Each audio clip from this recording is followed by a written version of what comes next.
Hi everyone, and welcome to chapter 14. This is our first chapter that we'll be discussing this semester. And what's really important about this chapter being first is that it's really a way for us to start to identify how chemists in real life identify molecules. How do we visualize them? How do we do a reaction in the lab and then say we did it correctly, right? Like, how do we know when we mix two clear liquids together that we actually did the right chemistry? And so that is with two different types of instrumentation in this chapter: infrared spectroscopy and mass spectrometry. We're going to be talking about these two in chapter 14. In the next chapter, in chapter 15, we'll talk about nuclear magnetic resonance spectroscopy, which is NMR. That is the gold standard of organic chemistry, if you will. And all three of these techniques in chapter 14 and 15 will encompass our first unit of visualizing organic chemistry molecules. Let's go ahead and dive in. Now, spectroscopy is going to be something that involves that interaction between matter or organic molecule and light, something out of the electromagnetic spectrum. We dived into the electromagnetic spectrum a little bit in general chemistry. If you remember things like E equals hc over lambda, or E equals h nu, frequency, velocity, or frequency and wavelength were all ways to measure the energy of a wavelength, or a measure of the energy of light. And so what we were looking at in these is essentially the particle nature of light, what we call photons, right? We know that light has wave-particle duality, but it's really in this that we're trying to measure the energy of that wave. So properties of light waves include the wavelength, lambda, frequency, nu, or that script EV, if you want to call it that. Wavelength is inversely proportional to energy. That's what we see up here. As wavelength increases, energy decreases because wavelength is in the denominator. Frequency is directly proportional to energy. As frequency increases, energy increases, and that's because frequency is in the numerator. So mathematically, we know the proportionalities. We are going to talk a little bit about these. We won't be doing the calculations, but what we want to be able to look at is in the electromagnetic spectrum, where are we working? Where in our instrumentation are we actually identifying anything? I like to bring up this because things in real life obviously are part of the electromagnetic spectrum. Microwaves and radio waves are the things that have the highest wavelength. Remember, as higher the wavelength, lower the energy, right? So your microwave or your radio is not going to emit any energy that will harm you. Where it lies is at the very, very high end of the wavelength spectrum, right? Low energy over there, around 10 to the 13 hertz. Remember, 1 hertz is 1 per second, seconds to the minus 1. Or you can think about it as something that is greater than 50 micrometers. Remember that little micro symbol right there. Again, that's 50 times 10 to the negative 6 meters, if you're thinking about the wavelength. IR, infrared spectroscopy, that's what we're going to do first. That resides very close to our microwave and radio wave frequencies. It's getting closer to the visible spectrum, right?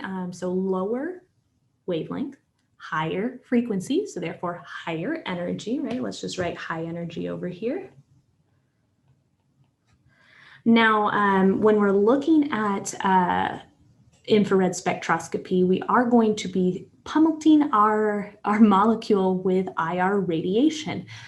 Light energy in this range. You could say 2 micrometers to 50 micrometers. We can convert that to nanometers if you wish as well. It's 2,000 nanometers to 50,000 nanometers, if you can do that conversion in your head, right? So when we're looking at how much energy, we're not going to be breaking apart the molecule here. That's the biggest thing that I can point out right now.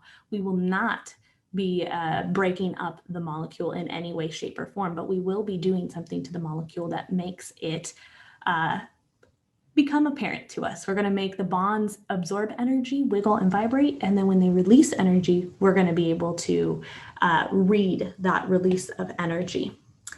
Now, visible section right here between 400 nanometers and 700 nanometers, that's all that we can see. Those are the color spectrum, right? This is what our eyeballs will be able to read. We'll talk about this when we get to chapter 16 a little bit more and say, why do some molecules absorb in the visible spectrum? Why is beta carotene orange? How do our eyeballs work? We'll talk about eyeballs and cones and rods in the back of our eyes. And why do some molecules work the way they do and produce color? We'll talk also in that chapter 16 a little bit later on about UV, ultraviolet radiation, and we'll be able to see UV in its ability to identify molecules as well. It's not in this first section because it's not something that strictly is organic chemistry. UV vis is a type of way of looking at molecules in a wide range of disciplines, atmospheric chemistry, oceanography, right? My undergrad research was in dissolved organic matter in the ocean water and how photodegradation occurred to produce greenhouse gases, and that flux between the ocean and air, and then how does it get up into the troposphere and all that stuff with climate change. We used UV vis spectroscopy a lot, and we weren't strictly an organic chemistry lab. We were more along the lines of an atmospheric organic chemistry. It was after that in grad school that I started doing synthetic organic chemistry, which was more along the lines of IR radiation, mass spectrometry, and NMR. So that's where I kind of shifted and went to the dark side, if you will. But again, lots of different ranges here in terms of UV spectrum, the visible spectrum, the infrared spectrum, and the microwave radio spectrum. What we want to be able to do here is see that ability of the electromagnetic spectrum to range of all possible frequencies and wavelengths of light. Now, when we're looking at these different regions, again, where are we going to be dealing with? NMR, which we'll deal in chapter 15, deals with radio waves. So very, very low levels. Again, not breaking up the molecule at all, just identifying some things. NMR strictly looks at a couple of different atoms. The atom, we'll talk more in depth later, has to have an odd number of things in its nucleus. Hydrogen, one little proton, no neutrons, has a mass of 1. Carbon, the carbon that we look at in NMR is carbon-13. 1.1% of all carbon is carbon-13, that isotope. And so 6 protons and 7 neutrons makes it have an odd number, 13, for its mass number in the nucleus. And so NMR is, again, shooting a small bit of energy at our molecule. We're not doing a reaction at all. We're actually just trying to see how our molecule interacts with small packets of energy. IR spectroscopy, which we're going to do here in chapter 14, uses the infrared spectrum again. What IR is really good at is looking at functional groups present. It'll interact with specific bonds and therefore be able to help us identify the functional groups in a molecule. It will not tell us anything about the structure of the compound, unfortunately. NMR will do that, but IR will be able to give us a very rugged look of what types of atoms do we have, what types of bonds do we have? Do we have carbon-carbon double bonds? Do we have triple bonds? Do we have oxygens in there? Things like that. UV vis, again, which is chapter 16 in our second unit. It's going to be a very, very small section of spectroscopy there. It's going to be talking about conjugated pi systems, double bonds that are adjacent to each other, connected by single bonds. Conjugated, if we haven't seen that or we don't remember, is a double bond connected to another double bond via a single bond. And so that will be in chapter 16. So if we look at a little bit of a review of our general chemistry knowledge here, Matter exhibits particle-like properties, right? It does have, everything in nature has wave-particle duality, but our matter in our macroscopic world appears to just behave as a particle, right? And so the wave properties are very difficult to see. If we look at how a car travels, it looks like it travels straight, right? The molecules in our body look like they're solid and they're stationary. But in reality, matter also exhibits wave-like properties. Matter on the molecular scale exhibits quantum behavior. And so a molecule will only vibrate or rotate at certain rates, at certain energies that we provide it. So it's really, spectroscopy is the interaction of matter with light with wave-like properties. And so we're really going to be diving into the wave-like properties here, which is something that we might not have seen before in our organic or in our general chemistry curriculum. So electrons and covalent bonds. We know there are two electrons, right, that make up that shared covalent bond. Vibrational energy levels are separated by gaps. They're quantized. So just like the orbitals around the nucleus that hold the electrons are quantized, right? We have the n equals 1, the n equals 2, etc. And we saw those atomic orbitals become molecular orbitals to make covalent bonds. The molecular orbitals are also quantized. They're at fixed positions at fixed energy levels. And it's the interaction when a photon strikes the molecule, what amount of energy is needed to get an electron to excite in a covalent bond, right? And so the IR infrared light generally causes what we see as molecular vibrations. Different types of bonds will absorb different types of IR energies. Why? Well, because they're made of different atoms. There's different numbers of shared electrons, whether it's a single, a double, a triple, whether it's between two carbons, a carbon and a hydrogen. They're different quantized states. And so we can actually measure either the absorbed energy or the energy that's released, right? We're going to assume that energy is conserved. The absorbed energy is then released from the molecule as heat, right? And so what we are going to be measuring is the amount of energy absorbed by a molecule. Let's look at a couple of types of ways that the bond can vibrate. Now imagine that these green balls are atoms, right?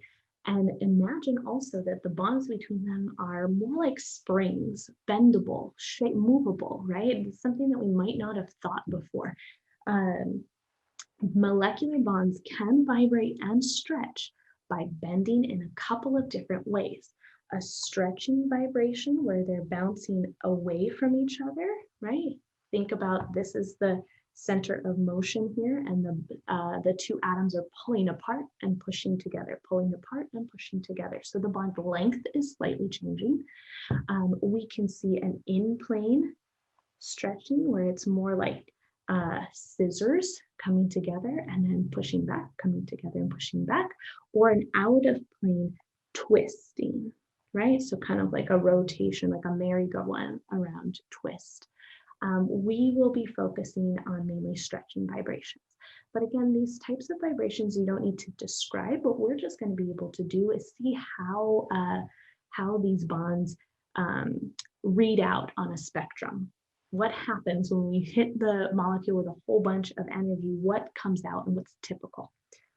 Now in real life, have you seen IR before? Maybe infrared detectors for alarm systems, night vision goggles use IR light to see the heat that is emitted, right? When all of our molecules are absorbing infrared light all around us, there's IR radiation, right?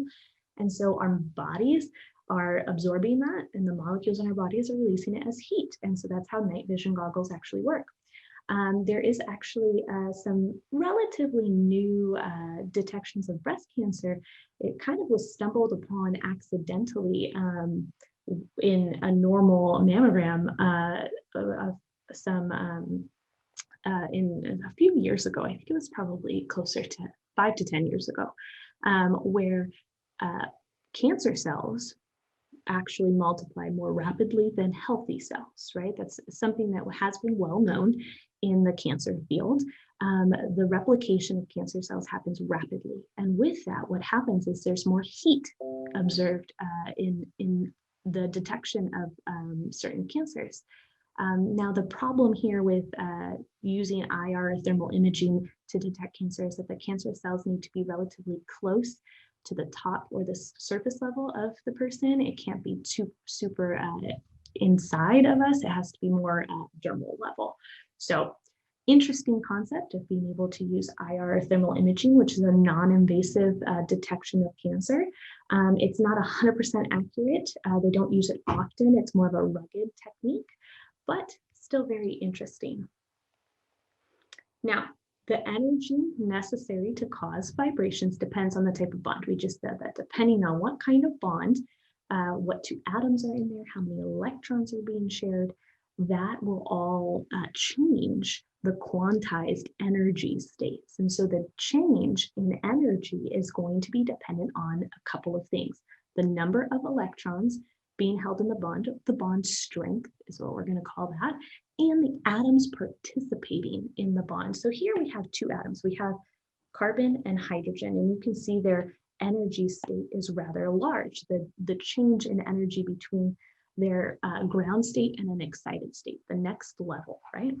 Now look at the carbon to oxygen, much smaller gap, right? So when we're thinking about these changes in energy here, we can start to be able to read that on what range of wavelength or frequency will we be dealing with. Remember, large energy gap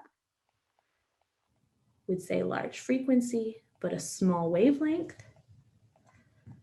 A small energy is a small frequency, but a large wavelength. So those types of things that we learned in general chemistry still need to be present in our mind as we continue forward. All right, IR spectrometer irradiates samples with a bunch of frequencies in the IR range. The frequencies absorbed by the sample tells us what types of functional groups we have present, types of bonds, and so therefore types of functional groups. Do we have an OH? Do we have an ether, oxygen sandwiched between two carbons? Do we have a carbonyl, a carbon double bonded to an oxygen? Things like that. Most commonly, samples are deposited on salt plates. Why it's on a salt plate is because this is an ionic bond, does not absorb in the IR range. You can also have dissolved solvent or embedded in a KBr pellet. But again, we're looking at things that would not absorb in the infrared, so not have covalent bonds. The only covalent bonds we want present are the ones in our sample. This is what an infrared spectrum usually looks like. Wave number is 1 over the frequency, or 1 over the wavelength, excuse me, and it's by percent transmittance. So again, we're looking at 0 absorbed versus 100% absorbed, right? So we are looking at a function of absorption. That's why we call these peaks absorption bands. And so when we're looking at wave numbers, it is going to be a function of, again, 1 over lambda, or what we can call frequency over speed of light. Wave number is also abbreviated, this frequency mu, with a little fancy line on top of it. And so typically the units of frequency in IR are called wave numbers. It's a combination of frequency and wavelength, and we created the word wave number. They range from 400 over here on the low spectrum to 4,000 on the high spectrum. And they do have 3 important characteristics. Wave number, where do these peaks show up, right? Where are they on that x-axis, right? Intensity, how far down are they, right? So where do they appear on the y-axis? And shape, are they spiky or are they broad? And we'll call those sharp or broad. And so looking at things like this, broad, right? How big is this peak versus these ones? Very, very intense, or very, very short, small bands there. So we have a couple of things, right? Wave number, where is it on the x-axis? Intensity, where is it on the y? And this is spiky. Yes, that's a technical term, or broad. Awesome. We'll go into signal characteristics a little bit more next lecture. I want to jump to the end, and I think what's really important about section 16 in this chapter is understanding that we won't know what our compound looks like, right? When we do these types of spectroscopy or spectrometry, when we're dealing in chapter 14 with IR spectroscopy or mass spectrometry, we are really trying to find the structure of the compound. We're trying to see what's present. It's an unknown molecule in a lot of our examples. And so degrees of unsaturation is really important, specifically for mass spec and determining molecular formula. But IR can tell us the functional groups present. And so when we're looking at an example, what we'll dive into this week is looking at I'll give you a molecular formula and I say, figure it out. What's present? Where do those carbons and hydrogens go? Do you have a double bond? Do you have a triple bond? And it's really a puzzle. And that's why I like starting with this chapter too. It's really fun and it's really exciting. Now, alkanes, fully saturated hydrocarbons, remember alkanes were single bonded carbons with hydrogens. Right? Fully saturated, meaning no double bonds. Everything is sp3 carbon to hydrogen hybridized. And so looking at the alkane formula, we had this last semester, C to the N, H to the 2N plus 2. When you have that formula, that means everything is fully saturated. No double bonds, no rings. A degree of unsaturation is identifying something that has reduced the number of hydrogens. So unsaturated compounds, again, we'll look at pentane. Right, let's remember a little bit of our naming, not much. C to the N, H to the 2N plus 2. Carbon is 5, 2 times 5 is 10, plus 2 is 12. There we have C to the 5, H to the 12. Fully saturated, sp3 hybridized carbons to hydrogens. Now, if we add in a pi bond, what happens is we actually reduce the number of hydrogens by 2. So for every 1 degree of unsaturation, 2 hydrogens have been removed. If I put in a triple bond, I've put in 2 degrees of unsaturation, 2 pi bonds, right? So 4 hydrogens have been removed. Same thing with a ring. Here's a 5-membered ring, cyclopentane. Take a minute, pause the video if you need to, count up how many hydrogens are on there. What is the molecular formula? How many hydrogens? Pause. Unpause. We should count 10. Again, a ring is a degree of unsaturation. Now, we will discuss degrees of unsaturation a little bit more in class and see some practice. There is an equation. Now, another term for degree of unsaturation is called the hydrogen deficiency index, HDI.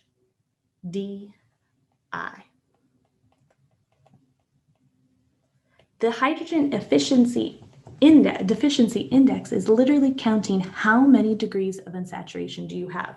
1 HDI equals 1 ring or 1 pi bond. 2 HDI, you could have 2 rings, or you can have 1 pi bond plus 1 ring, or you could have 2 pi bonds. And those could be 2 double bonds, or they could be a triple bond, right? So HDI is a really important way of dissecting the molecular formula so that we can decipher what abnormalities, what extra things, pi bonds or rings could we possibly have. And again, it's another piece of the puzzle. We're trying to be Sherlock Holmeses here. So you'll see the 2 times the number of carbons plus 2, the full alkane idea. What we want to do in this formula is we're subtracting the number of hydrogens in the molecule, the number of hydrogens we actually have, to see how many are we deficient in, right? How many are we missing? Nitrogen is a plus the number of nitrogens. Why we have to add nitrogen here is because nitrogen only makes 3 bonds typically. Carbon makes 4. So if we see nitrogens, we're actually changing the number of bonds that atom could be holding, right? Nitrogen typically holds only 3 bonds instead of 4.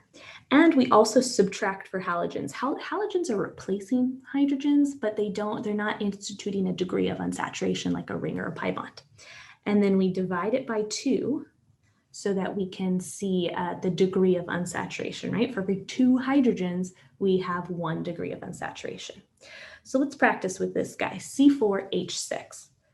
2 times 4 plus 2. That is coming from the idea that we have 4 carbons. We minus the 6 hydrogens that we have. There are no nitrogens and there are no halogens, so I leave those options blank. This is the most amount of math that you will do this semester. Yes, you can use a calculator. You don't have to. If you can do it in your head, great, but sometimes organic chemistry, things get weird, and I understand that. So use a calculator if you need to. 2 times 4 is 8, plus 2 is 10, minus 6 is 4. 4 divided by 2 is 2. So we have 2 degrees of unsaturation, or the hydrogen deficiency index of 2, which means, again, I could have 2 rings. That's hard with 4 carbons. I could have a pi bond and a ring, right? That might look a little weird to us, but that's okay. We'll practice. And we might have 2 pi bonds. I'm going to start with the 2 pi bonds. I think that's sometimes a little bit easier. There, 4 carbons, 2 pi bonds. What if we did 4 carbons and a triple bond? Right? Excellent. We could have put that triple bond at the end of a chain. All of these satisfy C4H6. What we're doing is we're not trying to find an exact answer here with the hydrogen deficiency index. What we're trying to do is really come up with options, right? You want 2 rings? Ooh, this one's tricky. Yep, 2 fused 3-membered rings. How likely is that? Probably not very likely. There's a ring and a pi bond. So there's lots of options still, and you might be thinking, Lauren, what are you doing? Like, why are we even trying to consider this? Because when we give you a molecular formula and then the spectroscopy behind it, we want you to be able to have all of the tools in your toolbox, all of the things that we can start to think of. Do we see rings? Do we see pi bonds? What type of things can we come up with prior to even diving into the instrumentation? And so that's what hydrogen deficiency index will help us with. And we'll practice a lot, don't worry. IR spectroscopy is next. I know, IR spectroscopy is fun. That's a bit of a stretch. Get it? Stretch? Because they stretch. All right, we're gonna pause here for today. I hope that you enjoyed this lecture, and I'll see you in class. Bye.